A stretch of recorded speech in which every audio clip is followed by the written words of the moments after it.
ओम शांति। आज 10 अगस्त 2020 की मुरली है। ओम शांति। बाप दादा मधुबन। बाबा ने कहा, मीठे बच्चे, अपने स्वधर्म को भूलना ही सबसे बड़ी भूल है। अभी तुम्हें अभूल बनना है। अपने घर और राज्य को याद करना है। अपने स्वधर्म को भूलना अर्थात मेरा स्वधर्म क्या है, मैं आत्मा हूँ, और फिर आत्मा शांति स्वरूप ज्ञान स्वरूप जैसी भी है, तो उसको नहीं भूलना है, अभूल बनना है। हमेशा निरंतर हमें ये याद रहे कि मैं शरीर नहीं, मैं आत्मा हूँ। और अपने घर और राज्य को याद करना है। घर अर्थात परम धाम, जहाँ पे सभी आत्माएं रहती हैं अपने परम पिता परमात्मा के साथ। और राज्य अर्थात सतयुग, जहाँ देवी देवताएं राज्य करते हैं। प्रश्न है, आप बच्चों की कौन सी अवस्था ही समय के समीपता की निशानी है? हम बच्चों की कौन सी अवस्था होगी जो समय की समीपता की निशानी है? उत्तर, आप बच्चे जब याद की यात्रा में सदा मस्त रहेंगे, बुद्धि का भटकना बंद हो जाएगा, वाणी में याद का जौहर आ जाएगा, अपार खुशी में रहेंगे, घड़ी घड़ी अपनी सतयुगी दुनिया के नज़ारे सामने आते रहेंगे, तब समझो समय समीप है। विनाश में टाइम नहीं लगता, इसके लिए याद का चार्ट बढ़ाना है। परिवर्तन तो सेकंड में हो जाएगा, लेकिन हम जितना बाप को याद करेंगे उससे होगा। जितना हम जल्दी जल्दी संपूर्ण बनेंगे उससे ही सृष्टि परिवर्तन होता है, क्योंकि सृष्टि में राज्य तो हमें ही करना है। जब हम ही तैयार नहीं होंगे तो फिर कैसे? गीत है, तुम्हें पाके हमने जहाँ पा लिया, जमी तो जमी क्या आसमां पा लिया। ओम शांति। रूहानी बच्चे इस गीत का अर्थ तो समझते होंगे।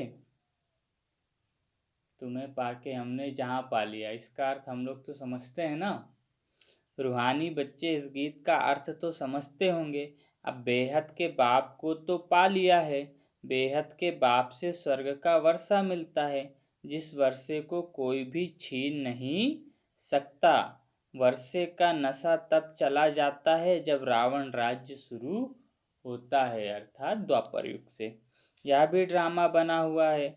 बच्चों को सृष्टि ड्रामा का भी ज्ञान है। यह चक्र कैसे फिरता है, इसको नाटक भी कहें ड्रामा भी कहें। बच्चे समझते हैं बरोबर, हम आकर सृष्टि का चक्र भी समझाते हैं। बच्चे समझते हैं बरोबर, बाप आकर सृष्टि का चक्र भी समझाते हैं। जो ब्राह्मण कुल के हैं उन्हों को ही समझाते हैं। बच्चे, तुम अपने जन्मों को नहीं जानते हो, मैं तुमको समझाता हूँ। पहले तुम सुनते थे 84 लाख जन्म लेने बाद फिर एक जन्म मनुष्य का मिलता है। ऐसे नहीं है। अभी तुम सब आत्माएं नंबरवार आती जाती हो। बुद्धि में आया है पहले पहले हम आदि सनातन देवी देवता धर्म के थे, फिर हम ही पुजारी बने हैं। आप ही पूज, आप ही पुजारी, यह भी गायन है। मनुष्य फिर भगवान के लिए समझते हैं कि आप ही पूज, आप ही पुजारी बनते हैं। आपके ही यह सब रूप हैं। अनेक मत मतांतर है ना। तुम अभी श्रीमत पर चलते हो। तुम समझते हो हम स्टूडेंट पहले तो कुछ नहीं जानते थे, फिर पढ़कर ऊंच इम्तहान पास करते जाते हैं। वह स्टूडेंट भी शुरू में तो कुछ भी नहीं जानते हैं, फिर इम्तहान पास करते करते समझते हैं कि अभी हमने बैरिस्ट्री पास कर ली है। भगवान बता रहे हैं कि जैसे लौकिक पढ़ाई में भी पहले तो बच्चा कुछ नहीं जानता, ऐसे यहाँ पे भी कुछ नहीं जानता, लेकिन पढ़ते पढ़ते जान जाओगे। तुम भी अब जानते हो, हम पढ़कर मनुष्य से देवता बन रहे हैं। सो भी विश्व के मालिक। मनुष्य से देवता बन रहे हैं सो भी विश्व के मालिक। ऐसे वैसे देवता नहीं, विश्व के मालिक जो बनेंगे वो देवता हम बन रहे हैं। देवता बन रहे हैं सो भी विश्व के मालिक। वहाँ तो है ही एक धर्म एक राज्य। सतयुग त्रेता में एक धर्म एक राज्य। तुम्हारा राज्य कोई छीन न सके। जब कोई और धर्म वाले रहेंगे ही नहीं, कोई और जाति धर्म समुदाय रहेगा ही नहीं, तो कौन हमारे राज्य पे अटैक करेगा, छीन न सके। वहाँ तुमको पवित्रता, शांति, सुख, संपत्ति सब कुछ है। गीत में भी सुना ना। अब यह गीत तुमने तो नहीं बनाए हैं, अनायास ही ड्रामा अनुसार इस समय के लिए यह बने हुए हैं। ड्रामा के अनुसार ये गीत फिल्मी गीत था, बने हुए हैं। मनुष्य के बनाए हुए गीतों का अर्थ बाप बैठ समझाते हैं। अभी तुम यहाँ शांति में बैठ बाप से वर्षा ले रहे हो, जो कोई छीन ना सके। आधा कल्प सुख का वर्षा रहता है। बाप समझाते हैं, मीठे मीठे बच्चों, आधा कल्प से भी जास्ती तुम सुख भोगते हो। फिर रावण राज्य शुरू होता है। मंदिर भी ऐसे हैं जहाँ चित्र दिखाते हैं। फिर रावण राज्य शुरू होता है। मंदिर भी ऐसे हैं जहाँ चित्र दिखाते हैं। देवताएं वाम मार्ग में कैसे जाते हैं। ड्रेस तो वही है, ड्रेस बाद में बदलती है। हर एक राजा की अपनी अपनी ड्रेस, ताज आदि सब अलग अलग होते हैं।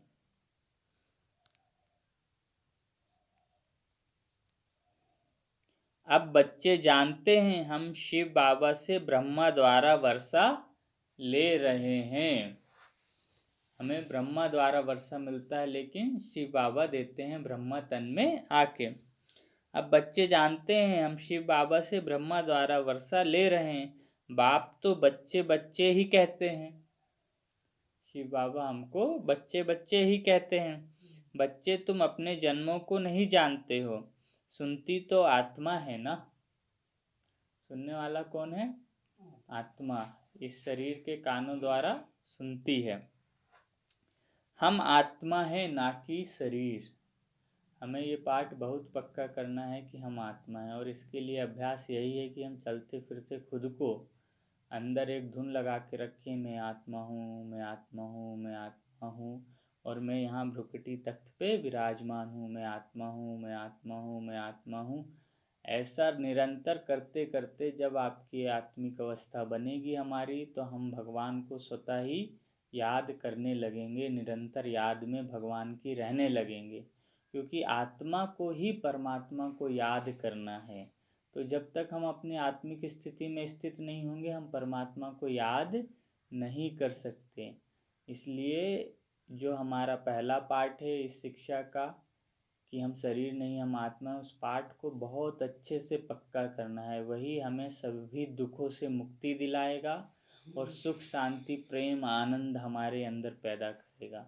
तो चलते फिरते, उठते बैठते, कोई भी काम करो, अंदर एक धुन लगी रहे, बस मैं आत्मा हूँ, मैं आत्मा हूँ, मैं आत्मा हूँ, मैं आत्मा हूँ। इस तरह से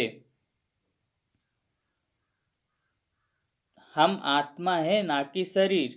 और जो भी मनुष्य मात्र है उन्हों को अपने शरीर के नाम का नशा है, क्योंकि देह अभिमानी है। हम आत्मा हैं यह जानते ही नहीं। वह तो आत्मा सो परमात्मा, परमात्मा सो आत्मा कह देते हैं। अभी तुमको बाप ने समझाया है, तुम आत्मा सो विश्व के मालिक देवी देवता बन रहे हो।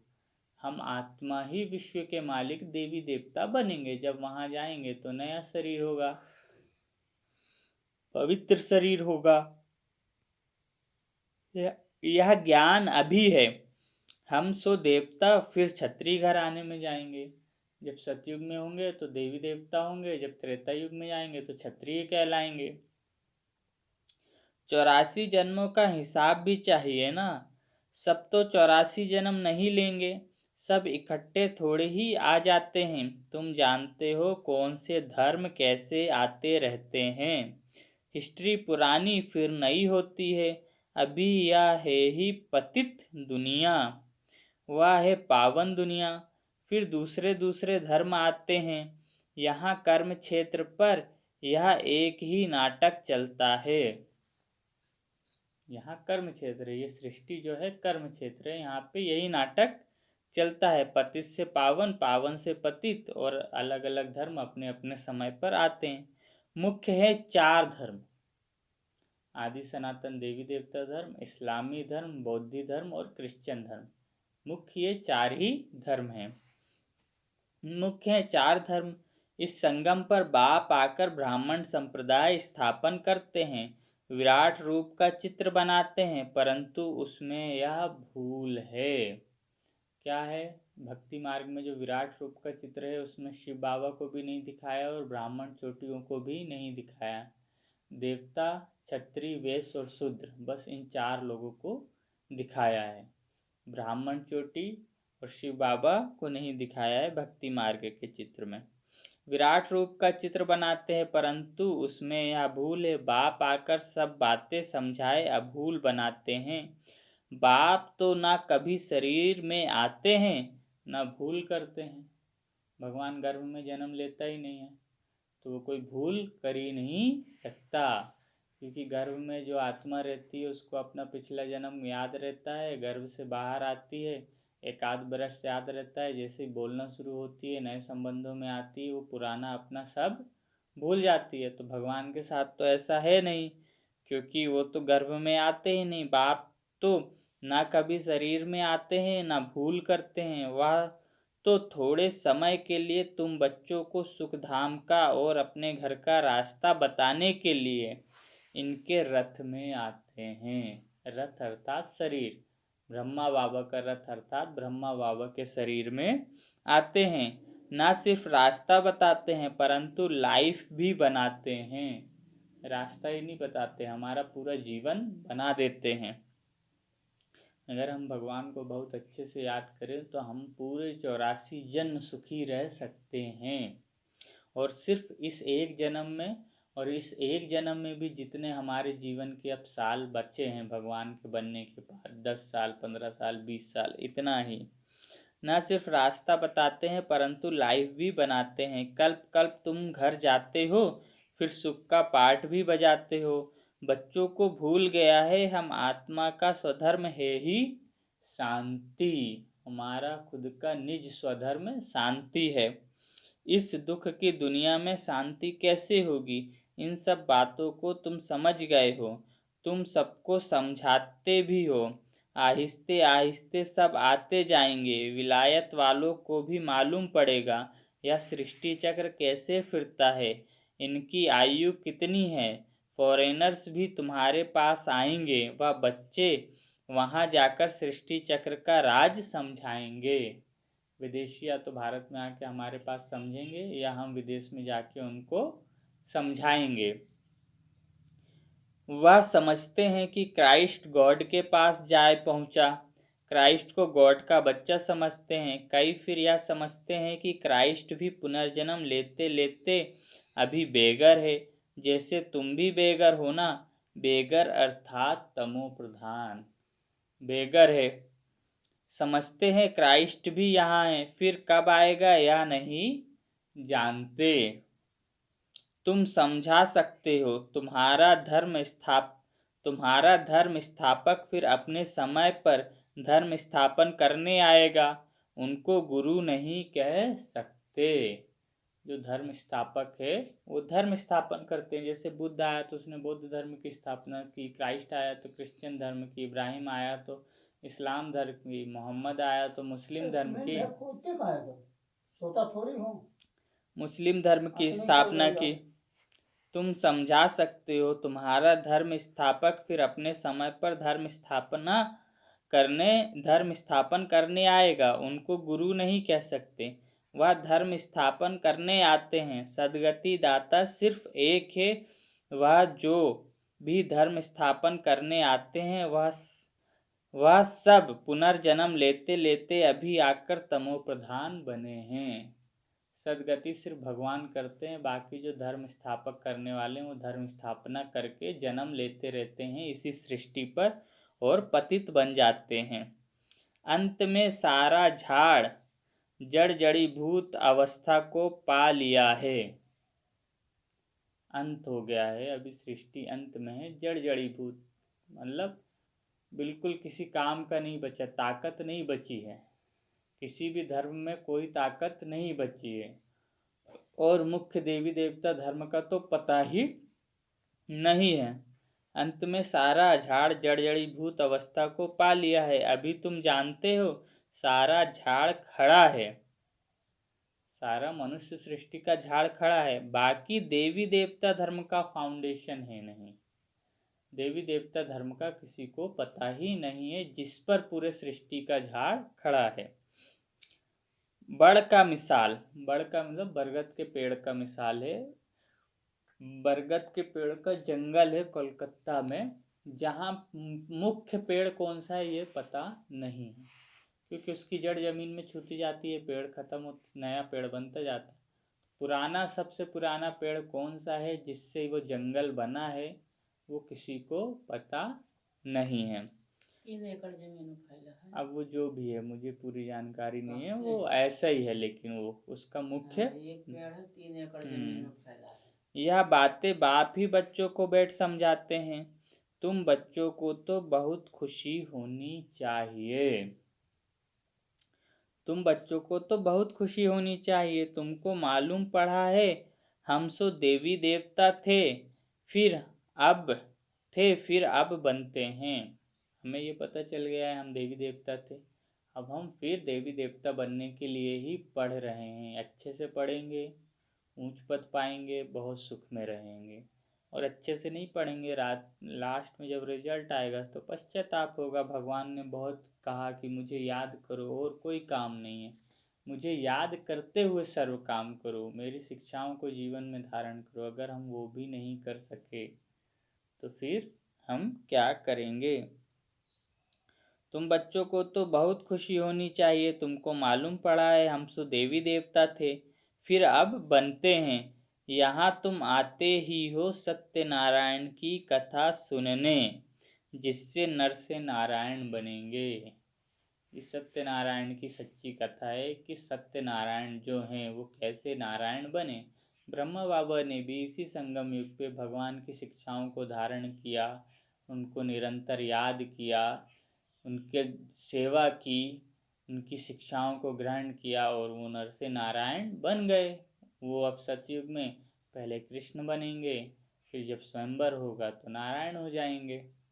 और दोनों ही पति पत्नी लक्ष्मी नारायण का कंबाइंड रूप विष्णु रूप में उनका गायन होगा कि विष्णु सृष्टि का पालन करता है। तो पालन करता कब? स्वर्ग में, जब सृष्टि में सिर्फ भारत ही होगा और लक्ष्मी नारायण अपनी प्रजा के राजा रानी होंगे, विश्व महाराजन विश्व महारानी होंगे। इसलिए गायन है कि विष्णु सृष्टि के पालन करता है, क्योंकि उन्होंने पालना की अपनी प्रजा की, जब सृष्टि पे सिर्फ भारत ही था सतयुग त्रेता युग में।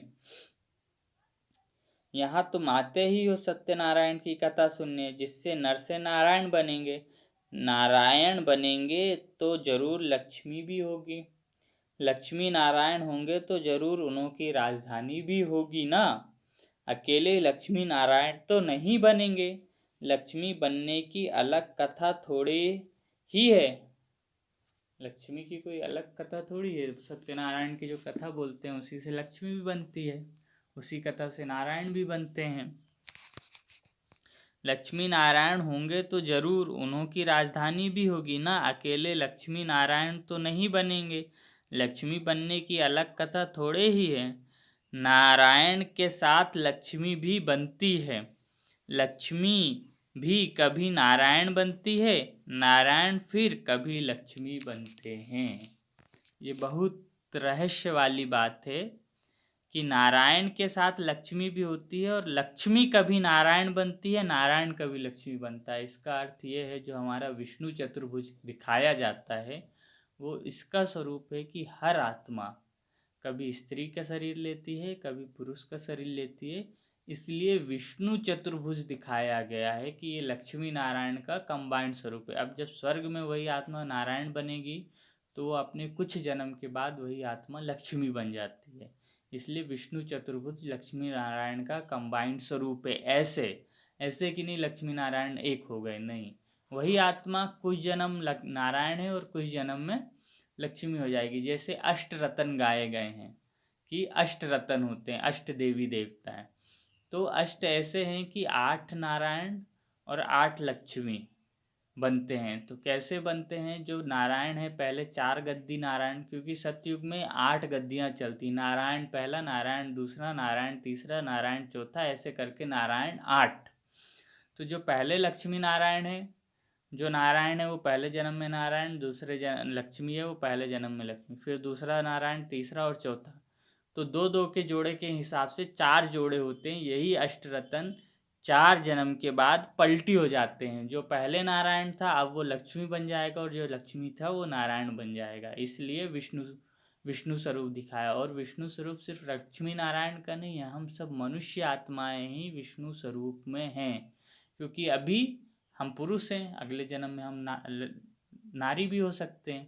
और एक आत्मा ज़्यादा से ज़्यादा 2 जन्म एक ही वस्त्र लेती है। मतलब 2 जन्म लगातार हम पुरुष बन सकते हैं या 2 जन्म लगातार स्त्री बन सकते हैं। उसके बाद जो पुरुष है वो स्त्री बनेगा ही और जो स्त्री है वो पुरुष बनेगी ही। कंटिन्यू लगातार हम कई जन्मों तक पुरुष रहें, ऐसा संभव नहीं है नियम के हिसाब से। लक्ष्मी भी कभी नारायण बनती है, नारायण फिर कभी लक्ष्मी बनते हैं। कोई कोई गीत बहुत अच्छे हैं, माया के गुटके आने पर गीत सुनने से हर्षितपना आ जाएगा। भगवान ने जो गीत बनाए हैं ब्रह्मा कुमारी इसके, वो कह रहे हैं वो सुनो। तो जब माया आती है, क्रोध लोभ मोह आता है, तो शांति के गीत सुनो। हमारा स्वधर्म शांति है। एक गीत है, जैसा सोचोगे तुम वैसा बन जाओगे। तो हमारे विचार से ही पूरी सृष्टि रची है। वो गीत सुने, धारण करें, हम जैसा सोचेंगे वैसा हम बनेंगे। तो हम अगर क्रोध सोचेंगे, क्रोध करेंगे तो हम रावण असुर बन जाएंगे, और हम प्रेम सोचेंगे, आनंद सोचेंगे तो हम देवी देवता बन जाएंगे। कोई कोई गीत बहुत अच्छे हैं, माया के गुटके आने पर गीत सुनने से हर्षितपना आ जाएगा। जैसे तैरना सीखना होता है तो पहले गुटके आते हैं, फिर उनको पकड़ लेते हैं। पहले डूबने लगता है ना व्यक्ति जब शुरू में तैरना, फिर उनको पकड़ के सिखाते हैं। यहाँ भी माया के गुटके बहुत खाते हैं, तैरने वाले तो बहुत होते हैं। उन्हों की भी रेस होती है तो तुम्हारी भी रेस होती है उस पार जाने की। हमारी भी रेस है कि हमें देवी देवता में कितना ऊंच बनना है। और उसके लिए याद, सेवा, ज्ञान, योग, धारणा, सेवा, ये 4 सब्जेक्ट हैं। इन चारों सब्जेक्ट में जो बहुत अच्छे से चलेगा, 100 में से 100 नंबर लेगा, वही ऊंच पद पाएगा। ज्ञान तो बहुत सरल है, आप रोज सुन रहे हैं, इसको बस धारण करना है। भगवान क्या कहते हैं चिंतन, सारा खेल योग का है। जितना हम भगवान की याद में रहेंगे, बुद्धि उतना पावन बनेगी, उतना भगवान के ज्ञान को हम अच्छे से समझ सकेंगे। अब 100% भगवान की भाषा को, भगवान के शब्दों को, एक एक शब्दों को समझना है, तो हमें 100% भगवान के जैसे प्योर आत्मा बनना पड़ेगा। और इसी में मेहनत है।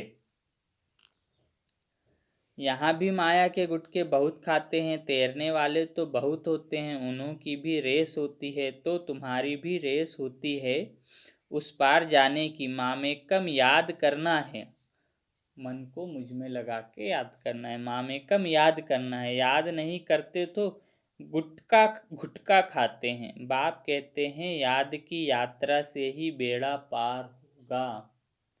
हम निरंतर याद में रहेंगे, आत्मिक स्थिति में रहेंगे, तो हमारे अंदर एक जो भय है मृत्यु का, कि हम मर जाएंगे तो ये कौन देखेगा, ये हमारा समाप्त हो जाएगा। क्योंकि जब हम आत्मिक अवस्था में आ जाएंगे तो हमें ये भान और ये निरंतर याद रहने लगेगा कि इस सृष्टि पे जब मैं आया हूँ तब मुझे ये मिला है, और मैं चला जाऊँगा तो ये यहीं पड़ा रहेगा, मैं ये ले नहीं जा सकता। मैं जो ले जा सकता हूँ वो मेरे पुण्य कर्म और मेरे संस्कार हैं जो मुझे अभी भरने हैं। और आत्मिक स्थिति में रहने से हमें मेरा बच्चा, मेरा बाप, मेरी बीवी, ये सब कुछ नहीं, ये सब आत्मा परमात्मा के बच्चे हैं। मेरे साथ कर्म बंधन होने के कारण यहाँ मेरे साथ संपर्क संबंध में आए हुए हैं, और मैं इनको अच्छे से अच्छे पालना करके अपना कर्म बंधन चुकतू करके आगे बढ़ूँ। और ये सब होगा सिर्फ एक विषय कि मैं आत्मा हूँ, मैं शरीर नहीं हूँ। इसको जितना अच्छे से आप गहरे से धारण करेंगे उतनी निरंतर भगवान की याद भी बनी रहेगी। बाप कहते हैं याद की यात्रा से ही बेड़ा पार होगा, तुम उस पार चले जाएंगे। तारू कोई बहुत तीखे होते हैं, कोई कम तैराक। कोई बहुत तीखे होते हैं, वो कोई बहुत जल्दी जल्दी तैरते हैं, कोई धीरे धीरे तैरते हैं। तो जो जल्दी तैरेगा वो जल्दी पहुंचेगा। अब जो मम्मा थी, ब्रह्मा ने जिनको अडॉप्ट किया, जिनका नाम बाबा ने सरस्वती रखा, उन्होंने ब्रह्मा बाबा से पहले शरीर छोड़ दिया, जबकि भगवान ब्रह्मा बाबा में आते थे, तो ब्रह्मा बाबा को पहले संपूर्ण होना चाहिए था। लेकिन मम्मा को इतना निश्चय था, उनसे पूछे कोई, मम्मा क्या कर रही हो, तो मम्मा बोलती थी इस शरीर द्वारा मैं ये काम करा रही हूँ। मतलब उनको निरंतर याद था कि मैं आत्मा हूँ, मैं शरीर नहीं हूँ। मम्मा एक बार भाई लोग बॉम्बे जा रहे थे मम्मा को लेके कहीं सभा करने, तो दो भाइयों ने बोर्ड में एडवर्टाइजमेंट देखा, उन्हें बहुत प्रभावित हो गए। डिजिटल एडवर्टाइजमेंट था। तो वहाँ पे मम्मा को बोले, मम्मा आपने वो बोर्ड देखा, हम भी ऐसे बाबा के ज्ञान का प्रचार करेंगे कि भगवान आया है, ताकि लोगों को पता चले बड़े बड़े को। तो चलिए बाबा को याद करते हैं।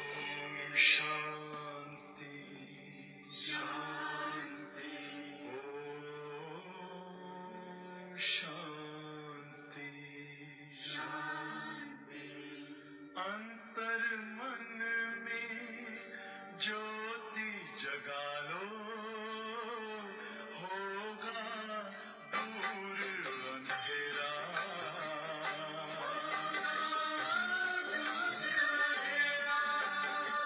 शिव का कर लो ध्यान, आ रहा पावन पुण्य सवेरा।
मम्मा ने कहा कि मैं क्लास में सिर्फ बच्चों को देखती हूँ और इसके अलावा मैं किसी को नहीं देखती, सिर्फ बाबा को याद में निरंतर मगन रहती हूँ। तो ऐसे हमें भी भगवान की याद में निरंतर रहना है, तभी हमारा बेड़ा पार होगा, क्योंकि समय बहुत कम है और शरीर का कोई भरोसा नहीं है। जितनी कमाई कर लेंगे उतनी साथ चली जाएगी, क्योंकि अगर अभी भी परिवर्तन नहीं होता और अगला जन्म भी मिले तो भगवान को याद करने के लिए कम से कम शरीर को 5 साल का तो होना चाहिए, जब हम समझ सकें, जान सकें, नहीं तो हम याद ही नहीं कर पाएंगे। इसलिए यही जन्म और यही संकल्प रहे कि भगवान जब आप जाओगे परम धाम, क्योंकि अब भगवान तो जाने वाले हैं, तब हमें भी साथ आपके ही चलना है। तब तक हमें इसी शरीर में रह के आपके निरंतर याद करना है आपको, ऐसा ही संकल्प रखो। मामेकम याद करना है, याद नहीं करते तो गुटखा खाते हैं। बाप कहते हैं याद की यात्रा से ही बेड़ा पार होगा, तुम उस पार चले जाएंगे। तारू तैराक कोई बहुत तीखे होते हैं, कोई कम। यहाँ भी ऐसे है, बाप के पास चार्ट भेज देते हैं, बाबा जांच करते हैं याद के चार्ट को, यह राइट रीति समझते हैं या रॉन्ग समझते हैं। कोई कोई दिखाते हैं हम सारे दिन में 5 घंटा याद में रहा, हम विश्वास नहीं करते, ज़रूर भूल हुई है। कोई कोई लिख के भेज देते तो भगवान मैंने सारे दिन में 5 घंटा याद किया आपको, विश्वास ही नहीं करते थे ब्रह्मा बाबा, क्योंकि संभव ही नहीं है। शुरू में हम ही सोचे हम कितना याद करते हैं, तो भगवान बोलता तो कोई भूल हुई है तुम्हें, ऐसा लगता है, हमें ऐसा लगता है कि हम भगवान की याद में, लेकिन अगर हम भगवान की याद में हैं तो हमारे अंदर शक्ति आएगी उसकी, और हमारे चेहरे पे खुशी रहेगी और हमारे मन में शांति रहेगी, अगर हमें भगवान की याद आ रही है या हम उसे याद कर रहे हैं। और अगर हमें ऐसा लगता है कि हाँ हम तो भगवान की याद में हैं, ऐसा नहीं है, ऐसा नहीं है। वो उसकी याद आएगी तो हमारे अंदर शक्ति आएगी, शांति आएगी, हमारे अंदर खुशी रहेगी। उसके जो गुण हैं सातों, ज्ञान सुख शांति प्रेम आनंद पवित्रता और शक्ति, वो सातों गुण हमारे अंदर आएंगे उसकी याद आएगी तो। कोई समझते हैं हम जितना समय यहाँ पढ़ते हैं उतना समय तो चार्ट ठीक रहता है, परंतु नहीं।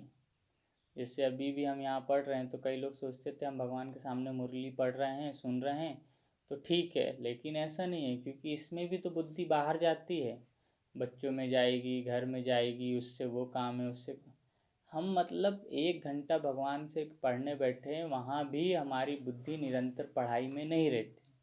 जब हम पढ़ने बैठे हैं ना, तो हमें क्लास में किसी को भी नहीं देखना चाहिए, कोई जाग रहा हो, सो रहा हो, झुटके खा रहा हो, कोई नहीं, क्योंकि आपने जहाँ दूसरे को देखा उस समय भगवान ने क्या शब्द बोला वो तो छूट गया आपका, तो आपका तो नुकसान हो गया, क्योंकि भगवान के एक एक शब्द लाखों रुपए के हैं।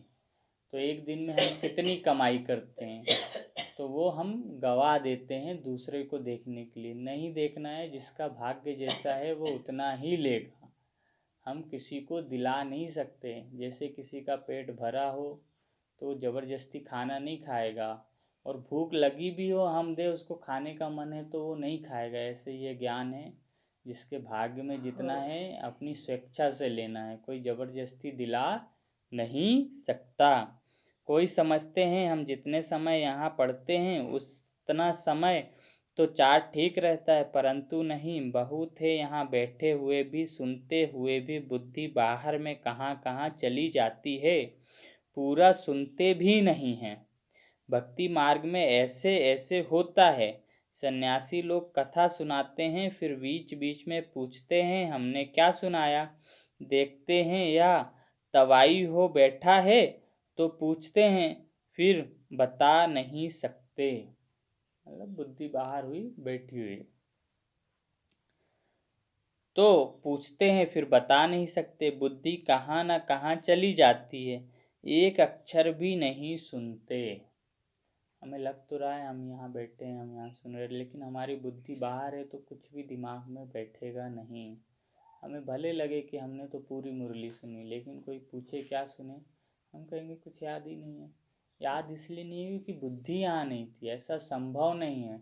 जैसे कोई हमें इधर उधर की बातें सुनाता है, हम कितने रस से सुनते हैं पूरा ध्यान लगा के, और कोई हमसे पूछे तो हम एक एक बात को रिपीट कर देते हैं, क्योंकि हमारी बुद्धि उस समय वहाँ रहती है पूरी। तो जहाँ बुद्धि रहेगी वहाँ आपने जो भी सुना, जो भी देखा, वो स्पष्ट रूप से आपकी स्मृति में याद रहेगा ही। याद ना रहे ये संभव नहीं, और अगर याद नहीं रह रहा अर्थात आपकी बुद्धि वहाँ पे नहीं है। बहुत है यहाँ बैठे हुए भी, सुनते हुए भी बुद्धि बाहर में कहाँ कहाँ चली जाती है, पूरा सुनते भी नहीं है। भक्ति मार्ग में ऐसे ऐसे होता है, सन्यासी लोग कथा सुनाते हैं, फिर बीच बीच में पूछते हैं हमने क्या सुनाया। देखते हैं या तवाई हो बैठा है तो पूछते हैं, फिर बता नहीं सकते। बुद्धि कहाँ ना कहाँ चली जाती है, एक अक्षर भी नहीं सुनते। यहाँ भी ऐसे हैं, बाबा कह रहे हैं यहाँ भी ऐसे हैं। बाबा देखते रहते हैं, समझा जाता है इनकी बुद्धि कहाँ बाहर भटकती रहती है, इधर उधर देखते रहते हैं। ऐसे ऐसे भी कोई कोई नए आते हैं, बाबा समझ जाते हैं पूरा समझा नहीं है। इसलिए बाबा कहते हैं नए नए को जल्दी यहाँ क्लास में आने की छुट्टी ना हो। जब तक 7 दिन का कोर्स ना किया हो और भगवान को ना समझा हो, 1 साल का नियमित स्टूडेंट ना हो, तब तक भगवान से मिलाने उसको नहीं ले जाते थे। क्योंकि जब बाबा बोले तो उसको विश्वास ही ना हो कि ये तो भगवान बोल रहा है। क्योंकि भगवान को सुनना और पहचान पाना भी हमें आत्मिक दृष्टि से, क्योंकि वो आता है ब्रह्मा बाबा के तन में, दिखता थोड़ी है, आत्मा आई दिखती थोड़ी है, वो बोल रही है। तो हम जब पवित्र आत्मा रहेंगे, धारणाओं में रहेंगे, तब हम उसकी भाषणा को कैच कर पाते हैं, उसके शब्दों को, मतलब हम मन बुद्धि से उसको पहचान पाते हैं। दिखता तो है नहीं, है ना। और फिर वो दिखता भी है तो हमारा मन बुद्धि उतना स्वच्छ होगा तभी हम समझ पाएंगे, क्योंकि वो बिंदी रूप है। अगर बिंदी हमें दिख भी रही है तो हम समझें तो वो भगवान ही हमें दिख रहा है, नहीं तो वो भी हमें समझ में नहीं आए। कई लोग मूझ जाते थे ब्रह्मा बाबा से बोलते थे बाबा आपसे मिलना है, तो ब्रह्मा बाबा बोलते थे किससे, आपसे। बाबा बोलते थे जाओ यहाँ से, मैं थोड़ी भगवान हूँ। हम भगवान से मिलने आए हो, ब्रह्मा के तन में आता है तो कहाँ बैठता है, भ्रुकुटी में, सिंहासन यहाँ, दोनों अगल बगल में बैठते हैं। तो हम दोनों बाबा से मिलने जाते थे, क्योंकि ब्रह्मा भी तो हमारा पिता है, सृष्टि उसने रची, और शिव बाबा आत्मिक रूप में हम उसके तो बच्चे हैं ही। इसलिए ये हमें निश्चय हो, और ये निश्चय तभी होगा जब हम अच्छे से अपने आत्मिक रूप का अभ्यास करेंगे, भगवान की याद में रहेंगे, तो वो ऐसे ऐसे अनुभव कराएगा कि जीवन में हमने कभी सोचा नहीं होगा। सन्यासी लोग कथा सुनाते हैं, फिर बीच बीच में पूछते हैं हमने क्या सुनाया। देखते हैं या तवाई हो बैठा है तो पूछते हैं, फिर बता नहीं सकते। बुद्धि कहाँ ना कहाँ चली जाती, एक अक्षर भी नहीं सुनते। यहाँ भी ऐसे हैं, बाबा देखते रहते हैं, समझा जाता है इनकी बुद्धि कहाँ बाहर भटकती रहती है, इधर उधर देखते रहते हैं। ऐसे ऐसे भी कोई कोई नए आते हैं, बाबा समझ जाते हैं पूरा समझा नहीं है। इसलिए बाबा कहते हैं नए नए को जल्दी यहाँ क्लास में आने की छुट्टी ना दो, नहीं तो वायुमंडल को बिगाड़ते हैं। वातावरण तो खराब होता है, किसी के मन में विकारी संकल्प चले, व्यर्थ संकल्प चले, तो उससे तो वातावरण बिगड़ेगा ही। आगे चल तुम देखेंगे जो अच्छे अच्छे बच्चे होंगे यहाँ बैठे बैठे वैकुंठ में चले जाएंगे, मतलब साक्षात्कार भी होगा और शरीर भी छूट सकता है। बहुत खुशी होती रहेगी, वैकुंठ में चले जाएंगे अर्थात साक्षात्कार होगा, वो देखेंगे यहीं बैठे बैठे बाबा को याद करते करते उनको वैकुंठ दिखेगा, वहाँ रास करेंगे कृष्ण के साथ, देवताओं के साथ। ऐसे शुरू में भी होता था, जब यज्ञ शुरू हुआ तो शिक्षा कुछ नहीं थी, लोग जो आते थे उनको साक्षात्कार होता था। जो कृष्ण के भगत हैं उनको कृष्ण का, जो राम के उनको राम का, जो जिस धर्म का आता था उसको उस धर्म के गुरुओं का, देवी देवताओं का साक्षात्कार होता था। फिर धीरे धीरे ज्ञान फैला, क्योंकि बाबा ने इसलिए बंद कर दिया साक्षात्कार का पार्ट, क्योंकि लोग बोलने लगे कि यहाँ जादू करते हैं, तो शिव बाबा ने वो बंद कर दिया। लेकिन बाबा ने बोला जैसे शुरू में है ऐसे अंत में भी होगा। अंत में क्यों, कि जब अंत समय में खूनी नाहक खेल होगा, मार काट लड़ाई झगड़े होगा, तो बच्चे कैसे बहलेंगे। तो भगवान बच्चों को यही साक्षात्कार कराएंगे। जब उनकी बुद्धि वहाँ वैकुंठ में लगी रहेगी तो उनके सामने कोई मरे कटे उन्हें दिख ही नहीं रहा, तो उनको किस बात का दुख और भय। आगे चल तुम देखेंगे जो अच्छे अच्छे बच्चे होंगे यहाँ बैठे बैठे वैकुंठ में चले जाएंगे। अच्छे अच्छे अर्थात जो बाबा की याद में अच्छे से रहेंगे। बहुत खुशी होती रहेगी, घड़ी घड़ी चले जाएंगे, अभी टाइम नज़दीक है। नंबरवार पुरुषार्थ अनुसार तुम्हारी अवस्था ऐसी हो जाएगी। घड़ी घड़ी स्वर्ग में अपने महल देखते रहेंगे। जो कुछ बताना करना होगा उनका साक्षात्कार होता रहेगा। समय तो देख रहे हो कैसे कैसे तैयारियां हो रही हैं। बाप कहते हैं देखना कैसे 1 सेकंड में सारी दुनिया के मनुष्य खाक में मिल जाएंगे। बम लगाया और यह खल्लास हुआ। परमाणु बम फेंकेंगे, दुनिया खत्म हो जाएगी। तुम बच्चे जानते हो अभी अपनी राजाई स्थापन हो रही है। अभी तो याद की यात्रा में मस्त रहना है। वह जौहर भरना है जो कोई की भी दृष्टि से तीर लग जाए, जो कोई को भी दृष्टि से तीर लग जाए।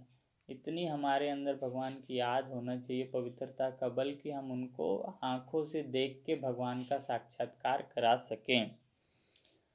पिछाड़ी में भीष्म पितामह आदि जैसों को तुमने ही ज्ञान के बाण मारे हैं। माताओं बहनों जितनी समर्पित है उनको बाबा बोल रहे हैं। भीष्म पितामह उन्हें बोलते हैं जो भक्ति में बड़े बड़े शंकराचार्य गुरु है ना। इन सबको भीष्म पितामह मठाधीश से बोलते हैं बाबा कि इनको तुम बहनें ही ज्ञान बाण मारोगी और ये आके नतमस्तक होके कहेंगे हाँ तुम्हारा ज्ञान सत्य है और तुमने ही भगवान को पाया है अंत समय में। क्योंकि अभी तो उन्हें अपने भक्ति का पद का बहुत अहंकार है, लेकिन अंत में जब कुछ नहीं संभलेगा तो वो जान जाएंगे कि भगवान कहाँ था। अभी भी हमारी दादियाँ हॉस्पिटल जाती हैं, जब बड़ी दादी हैं जिनके तन में भगवान आते हैं, तो उनके जब कैंसर का ऑपरेशन होना था तो वो लेटी हुई थी। फिर डॉक्टर आया तो बड़े खुशी से बोली हेलो डॉक्टर गुड मॉर्निंग। तो डॉक्टर चकित रह गया। डॉक्टर बोला कि दादी आप तो बीमार हो, आपको कैंसर है। मैंने इतने मरीज़ देखे जिनको कैंसर होता है वो तो बहुत घबराए हुए दर्द में तकलीफ़ में रहते हैं, आप नहीं। फिर उन्होंने उस डॉक्टर को ज्ञान सुनाया दादी ने। उसी डॉक्टर के सहयोग से एक ग्लोबल हॉस्पिटल बना हुआ है आबू में। ऐसे बहुत से डॉक्टर दादियों के, हमारे जो बड़े बड़े भाई लोग हैं जब अपना तबीयत ख़राब होने की वजह से अस्पतालों में भर्ती हुए तो उनके आत्मिक स्थिति को देख के उनको एहसास हुआ कि हाँ ये इनमें कोई देवी शक्ति है, और उन्होंने कोर्स किया, ज्ञान में चलते हैं और यज्ञ सेवा भी करते हैं, अपना काम भी कर रहे हैं। ऐसे बहुत लोग हैं। दादी एडमिट थी, दादी बहुत बीमार थी, उनको इतने सारे सूजी इंजेक्शन लगे थे। बहनें मिलने गई तो बोली दादी आपको तकलीफ़ तो नहीं हो रही, आप ठीक हो। तो दादी बोली हाँ मैं तो ठीक हूँ, क्योंकि दादी को शरीर का भान ही नहीं रहता कि मैं शरीर हूँ। वो आत्मिक अवस्था में है, मैं तो आत्मा हूँ, शरीर में जो हो रहा है होने दो, ये तो शरीर का कर्म बंधन है, ख़त्म हो रहा है, चुकतू हो रहा है। वो आत्मिक अवस्था में। तो जब हम आत्मिक अवस्था में रहते हैं तो हमारी आत्मिक अवस्था का प्रभाव पड़ता ही पड़ता है, दूसरे पे ना पड़े ये संभव ही नहीं है। झट समझ जाएंगे या तो सत्य कहते हैं। ज्ञान का सागर पतित पावन तो निराकार भगवान हैं। कृष्ण हो ना सके उनको तो जन्म दिखाते हैं। कृष्ण ज्ञान का सागर नहीं हो सकता क्योंकि वो सृष्टि में जन्म लेता है। कृष्ण हो ना सके उनका तो जन्म दिखाते हैं। कृष्ण के वही फीचर्स फिर कभी मिल ना सके, फिर सतयुग में वही फीचर्स मिलेंगे। सतयुग में वैसे ही कृष्ण होगा। ये कृष्ण की तो आत्मा है ब्रह्मा बाबा, लेकिन अंतिम जन्म में देखो साधारण पुरुष पैदा हुए, माता चली गई, कुछ समय बाद पिताजी चले गए, चाचा जी ने पाला, फिर अलग हुए, जौहरी की दुकान में काम किया, फिर वहाँ से जौहरी का सब कुछ सीखा, शादी की, बच्चे किए और बहुत बड़े जौहरी बने। लेकिन वो सुख तो नहीं ना कृष्ण जैसा, कष्ट तो रहा ना जीवन में। तो जो आत्मा आई है वो अलग अलग जन्म लेती, यही कृष्ण की आत्मा थी, इसीलिए पुनः बहुत पुरुषार्थ करके ये कृष्ण बन गई। मतलब जब जन्म होगा तो कृष्ण रूप में जन्म होगा। झट समझ जाएंगे, या तो सत्य कहते हैं। ज्ञान का सागर पतित पावन तो निराकार भगवान है, कृष्ण हो न सके उनका तो जन्म दिखाते हैं। कृष्ण के वही फीचर्स फिर कभी मिल ना सके, फिर सतयुग में वही फीचर्स होंगे। हर एक जन्म में हर एक के फीचर अलग अलग होते हैं।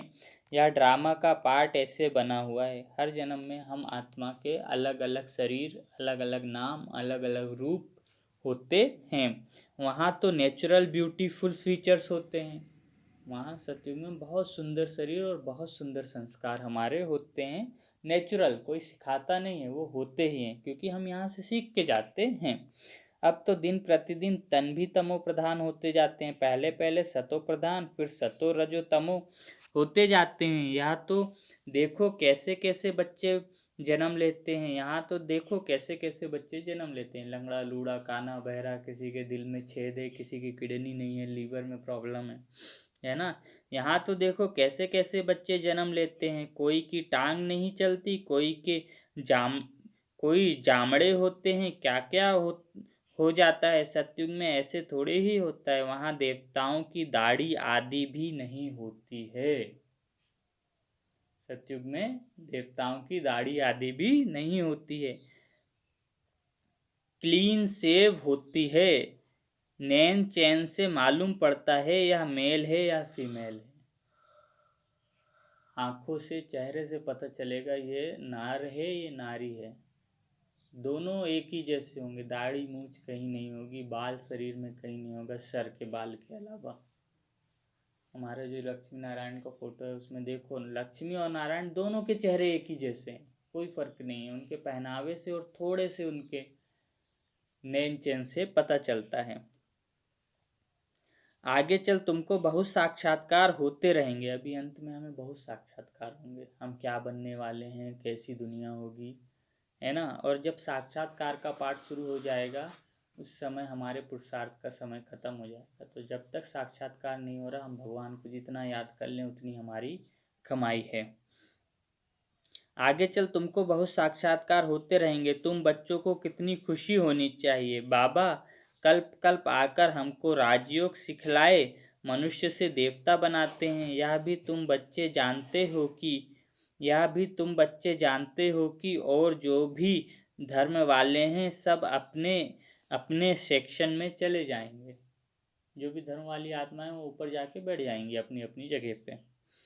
आत्माओं का झाड़ भी दिखाते हैं ना, चित्रों में बहुत करेक्शन करते बदलते जाएंगे।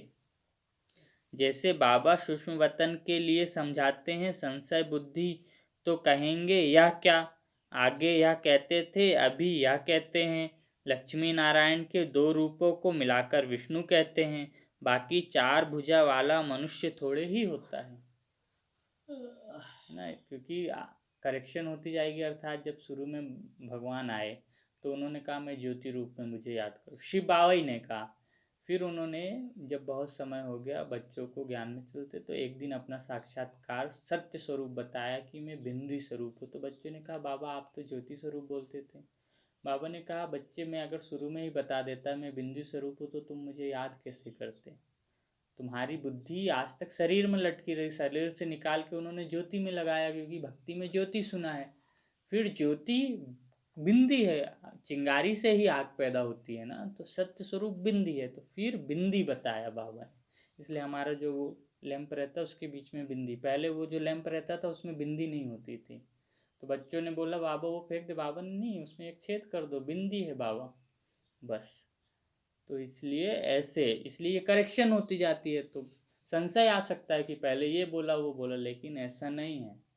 समझो इसी बात पे एक दादी हैं, उन्होंने मम्मा को बोल दिया था, मम्मा जो सरस्वती यज्ञ माता हुई पहली, कि मम्मा देखो आज बाबा ने तो अपनी बात बदल दी, पहले बोलता था ज्योति है आज बिंदी है।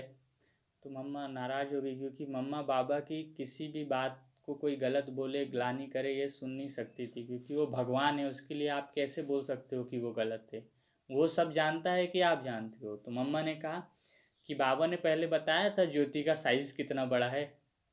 सोचो ज्ञान की धारणा कितनी, ज्योति बिंदी जैसी भी हो सकती है, ज्योति इतनी बड़ी भी हो सकती है। अब भक्ति वाला व्यक्ति सोचता है ज्योति इतनी बड़ी, अब छोटा दिया जलाओ तो छोटी ज्योति, बड़ा दिया जलाओ तो बड़ी ज्योति। ऐसे ही जो ज्ञान को यथार्थ रूप जो भगवान को समझा है और निरंतर भगवान की याद में है, वो वैसा ही भगवान को समझता है जैसा वो बोलता है। इसलिए मम्मा और बाबा ये दोनों 100% भगवान को समझे, इसलिए ये पहले लक्ष्मी नारायण बने। भगवान बोलता था, उसका वो चिंतन करते थे, उसकी याद में रहते थे। ये जो मुरली है, इसको आप 10 बार पढ़ोगे, 100 बार पढ़ोगे, 100 बार नहीं लगेगी। इतना गहरा भगवान का ज्ञान होता है ना। बाकी 4 भुजा वाला मनुष्य थोड़े ही होता है, रावण के 10 शीश दिखाते हैं, ऐसे कोई मनुष्य होते नहीं। हर वर्ष बैठ जलाते हैं, जैसे गुड़ियों का खेल है। मनुष्य कहते हैं शास्त्रों बिगर हम जी नहीं सकते, शास्त्र तो हमारे प्राण हैं। गीता का देखो मान कितना है, यहाँ तो तुम्हारे पास मुरलियों का ढेर इकट्ठा हो जाता है, तुम रख कर क्या करेंगे। ये मुरलियाँ हैं जो भगवान दे रहे हैं, ये रख के हम क्या करेंगे, क्योंकि रखना तो है नहीं, धारण करना है। रख कर क्या करेंगे।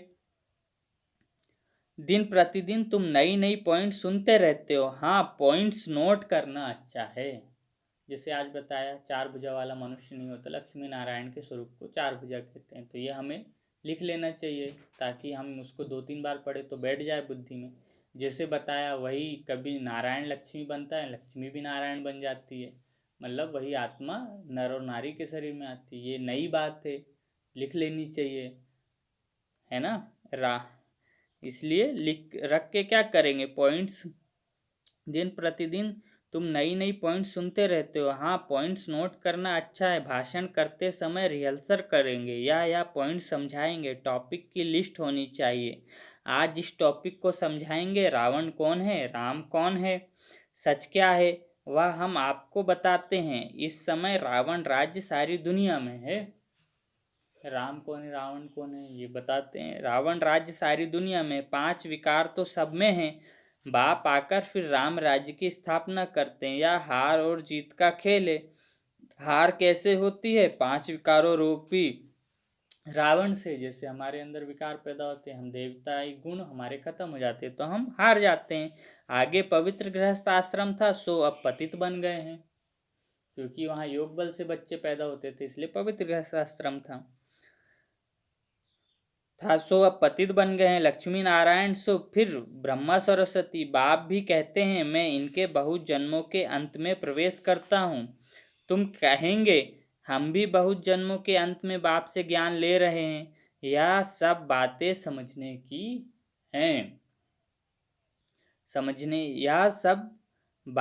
समझने की बातें हैं। कोई की डल हेड बुद्धि है तो समझते नहीं। यह तो राजधानी स्थापन हो रही, बहुत आए फिर चले गए, वह फिर आ जाएंगे। प्रजा में पाई पैसे का पद पा लेंगे, वह भी तो चाहिए ना। राजधानी स्थापन हो रही तो प्रजा भी चाहिए। जब यज्ञ स्थापन हुआ तो 350 बच्चे थे। फिर जब गरीबी का पार्ट आया, खाने को कुछ नहीं रहा, बहुत छोड़ के चले गए कि बाबा हम नौकरी करेंगे, आपको पैसा भेजेंगे। तो ब्रह्मा बाबा भी समझता था ये नहीं आएगा, और शिव बाबा तो जानता ही है कि अब ये थोड़ी आएगा। इसको भगवान में निश्चय नहीं है कि ये यज्ञ इंसान नहीं चला रहा कि पैसे ख़त्म हो गए तो खाने को नहीं मिलेगा। ये यज्ञ भगवान चला रहा है, और भगवान चला रहा है तो कहीं से पालेगा। एक बार यज्ञ में खाने के लिए कुछ भी नहीं था। जो खाना बनाती थी वो आई, बाबा को बोली बाबा खाने के लिए कुछ नहीं है।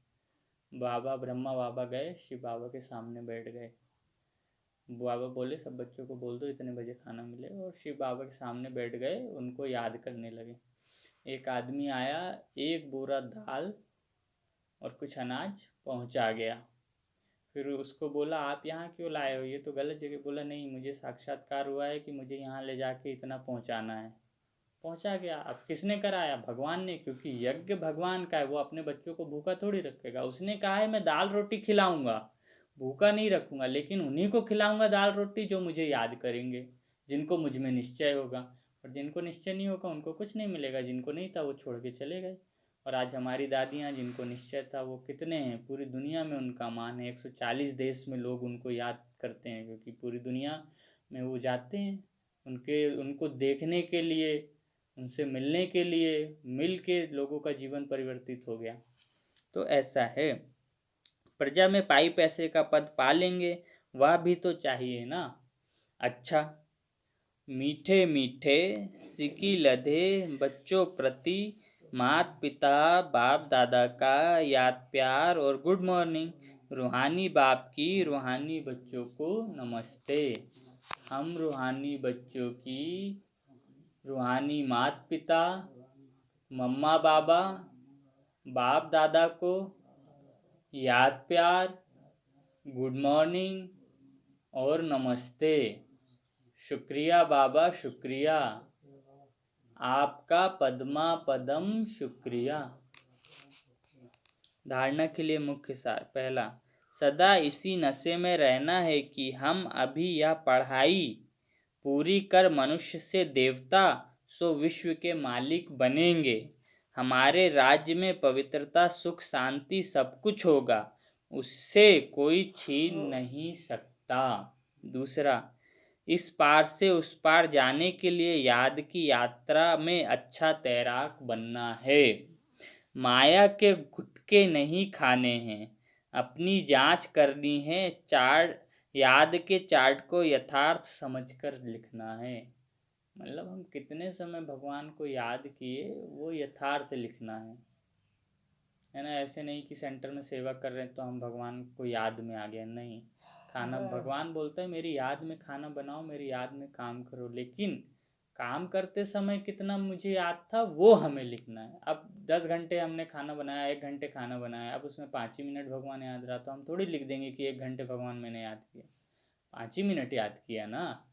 तो ऐसे समझ के अपना चार्ट भगवान को देना है पूरे दिन में कि भगवान आज मैंने आपको 5 मिनट याद किया या 10 मिनट या 1 घंटा, क्योंकि 8 घंटे भगवान ने कहा है कम से कम मुझे 8 घंटे याद करो। क्यों कहा है? एक अव्यक्त मुरलीम बाबू ने कहा है जो मुझे निरंतर 8 घंटे याद करेगा, निरंतर मतलब पूरे दिन में, वो कृष्णपुरी में आएगा, वो कृष्ण को देख सकेगा, कृष्ण के साथ वो खेल पाल कर सकेगा। जो मुझे 8 घंटे याद करेगा, नहीं तो वो नहीं देख सकेगा। क्योंकि सतयुग शुरू होता है जब कृष्ण और राधे की शादी हो जाती है, जब वो गद्दी में बैठ जाते हैं, लक्ष्मी नारायण बन जाते हैं, उस दिन से सतयुग शुरू होता है। और उस दिन जनसंख्या 9 लाख होगी, अर्थात बच्चे बूढ़े जवान सब मिला के। तो कृष्ण के साथ खेलने वाले तो कम ही लोग होंगे ना। जो सतयुग शुरू होने से पहले, अर्थात जब कृष्ण पैदा हो जाएगा उस समय जो लोग रहेंगे, तभी तो उस बाल रूप में कृष्ण को देख पाएंगे। और जो बाद में आएंगे उनके शादी होने के बाद वो कहाँ कृष्ण को देख पाएंगे, वो तो नारायण को देखेंगे। क्योंकि कृष्ण तो बड़ा हो गया, शादी हो गई, नारायण हो गया, वो बच्चा तो रहा नहीं जिसको दुनिया में लोग इतना प्यार करते हैं। इसलिए कम से कम रात दिन मिला के हम भगवान को 8 घंटा याद करें, क्योंकि हम कृष्णपुरी में जाएं तो कृष्ण को भी तो देखें। वरदान है आज का। श्रेष्ठ बेला के आधार पर सर्व प्राप्तियों के अधिकार का अनुभव करने वाले पद्मा पदम भाग्यशाली भव। श्रेष्ठ बेला के आधार पर सर्व प्राप्तियों के अधिकार का अनुभव करने वाले पद्मा पदम भाग्यशाली भव। ये संगम युग है, जो ये श्रेष्ठ बेला है। और इस संगम में भी जो अमृत वेला होता है, सुबह 2:30 बजे से लेकर 4:45 बजे तक, इस समय भगवान स्वयं आते हैं। जब हम ब्रह्मा बाबा के सामने बैठे हैं इस समय और उनकी भ्रुकुटी पे देखें, उनकी नज़रों में देखें, तो हमें अनुभव होगा कि भगवान हमें शक्तियाँ और बल भर रहा है, और हमें ये शक्ति बल लेना ही चाहिए। विस्तार है। जो श्रेष्ठ बेला में जन्म लेने वाले भाग्यशाली बच्चे हैं, वह कल्प पहले की टचिंग के आधार पर जन्मते ही अपनेपन का अनुभव करते हैं। वह जन्मते ही सर्व प्रॉपर्टी के अधिकारी होते हैं। जैसे बीज में सारे वृक्ष का झाड़ समाया हुआ है, ऐसे नंबर 1 बेला वाली आत्माएं सर्व स्वरूप की प्राप्ति के खजाने के आते ही अनुभवी बन जाते हैं। वो कभी ऐसे नहीं कहेंगे कि सुख का अनुभव होता शांति का नहीं, शांति का होता सुख व शक्ति का नहीं। सर्व अनुभवों से संपन्न होते हैं।